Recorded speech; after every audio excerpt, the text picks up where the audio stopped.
So Huawei's Emotion UI is still one of my favourite Android launchers developed by a smartphone manufacturer, easily beating off the likes of ColorOS and MIUI. And the latest version, EMUI 10, is now available on the likes of the Huawei Mate 30 series and the P30 handsets. The aesthetics for EMUI 10 have changed up a lot. You've got a complete redesign of everything from the icons in the settings menu to the first-party apps themselves. And of course, quite a lot of the underlying functionality has changed quite a bit as well. So if you just bought yourself a Huawei smartphone and you're not really au fait with Emotion UI, or you've just upgraded to the latest Emotion UI 10, let's have a run through of some of the best features in there, some of the things that have changed up a bit, just to help you get the most out of your Emotion UI device. And for more on the latest greatest mobile tech, please do poke subscribe and ding that notifications bell. Cheers! So first up, one of the best new features here on Emotion UI 10 is the fact that you get a dedicated dark mode, just like Android 10, which of course EMUI 10 is based off. However, the dark mode is not activated by default. What you'll need to do is dive into the settings menu and then go to display and brightness, and then in there you'll find the dark mode option. And just give this a quick tap,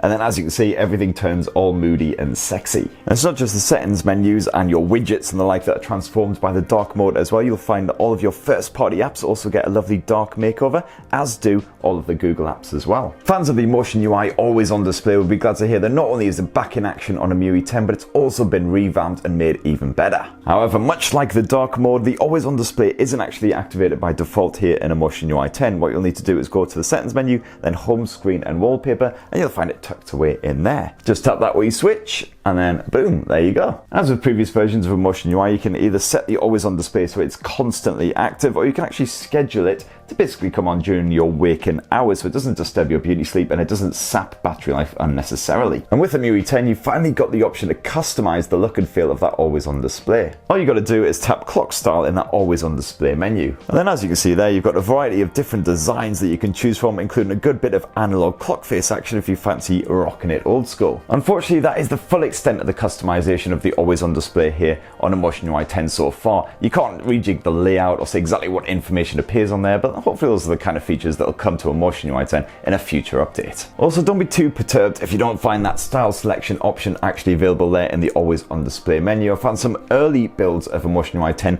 don't have it enabled just yet, but when you get the latest update, it will appear. And I've also found that here on Emotion UI 10 that app management is that little bit easier and more streamlined. Dive into the app section of the Emotion UI 10 settings and you'll find that all of your app management tools are right there available to use, including the app launch feature. And this offers you even greater control over simply setting app permissions. All you need to do is take off the automatic control, and then you can set whether they actually launch when the phone boots up and whether they're allowed to run in the background as well. And the privacy features have been rejiggered here on Emotion UI 10 as well. In fact, the privacy settings have actually been separated out from the security stuff here in the Emotion UI 10 main settings menu, so it's much easier to find what you need. If you're not a big fan of your activity being tracked for advertising purposes, then just dive into the Huawei ads section. And you can see there the disable personalized ads option. Just give that a little tick and you will no longer be haunted with that stuff. And you can also receive more information about your ad ID and actually reset it right here in the settings as well. And if you're on a Huawei device with full Google support as well, if you tap the advanced section,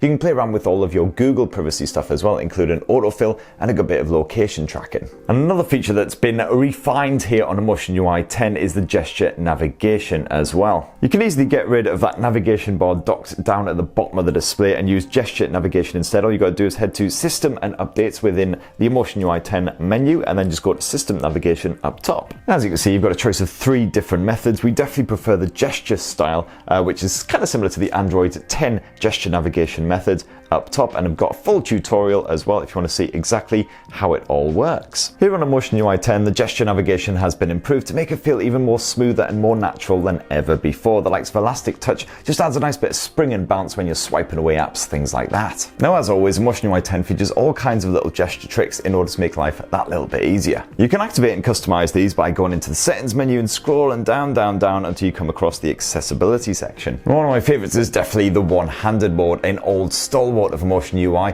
and definitely very essential because let's face it, the latest Android smartphones are basically designed for Godzilla-sized hands. You can turn this on or off from within the accessibility features section, and as you can see here, there are 2 ways of actually activating the feature. If you're using the swipe navigation method here on EMUI 10, then all you need to do is drag your thumb from the corner towards the center of the display, and as you can see, everything shrinks down, nice and easy to use. You can just about reach up to that notifications bar now, hooray! And it's actually even easier if you've got the old school navigation bar down below. All you need to do is just give that a quick swipe, and as you can see, again, everything shrinks down. Beautiful. Now, Motion UI, of course, supports full facial recognition if you're not really a fan of those in-display fingerprint sensors, or your hands are a bit greasy or grubby or whatever, and it works an absolute charm, and it's been improved even further here on a Motion UI 10. If you haven't got this set up just yet, all you need to do is head to the biometrics and password section in the Motion UI 10 settings, and then go to face recognition. Now in here, you've got all kinds of great options, including the ability to require eye contact whenever you actually unlock your phone, just make it that little bit more secure. And a particularly great addition is the set an alternate look feature as well, which is great news if you, for instance, sometimes wear glasses,